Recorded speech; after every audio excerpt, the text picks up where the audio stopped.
नमस्कार. दहशतवाद्यांनी झाडलेल्या 2 गोळ्या मांडीत घुसल्या आणि तो रक्तबंबाळ झाला.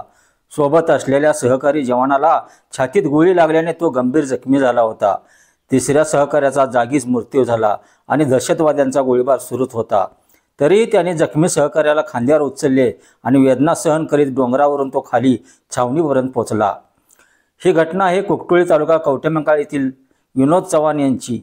ही शौर्यगाथा तालुक्यात चर्चेचा विषय बनली आहे. दहशतवाद्यांशी मुकाबला करण्यासाठी आमच्या वेगवेगळ्या बाजूने वेगवेगळ्या तुकड्या तैनात ठेवल्या होत्या. दहशतवाद्यांच्या अड्ड्याजवळ पोचताच लपून बसलेल्या दहशतवाद्यांनी आमच्यावर हल्ला सुरू झाला. मी 48 गोळ्या फायरिंग केल्या. माझ्या बाजूला असणारे सहकारी गायकर शहीद झाले.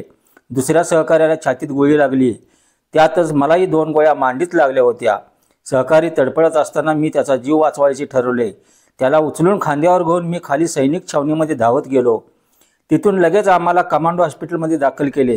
विनोद चव्हाण, जखमी भारतीय लष्करी जवान चव्हाण व त्यांच्या जखमी सहकारी प्रदीप कुमार यांची प्रकृती आता स्थिर असल्याचे सांगण्यात आले.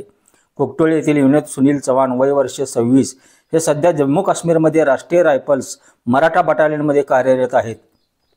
सध्या ते जम्मू काश्मीरच्या किश्तवाड जिल्ह्यात शिंगपोरा येथे संयुक्त सुरक्षा दल आणि दहशतवाद्यामध्ये सुरू असलेल्या चकमकीत गुरुवारी 22 रोजी पहाटे 5 ते 6 वाजण्याच्या सुमारास हा हल्ला झाला.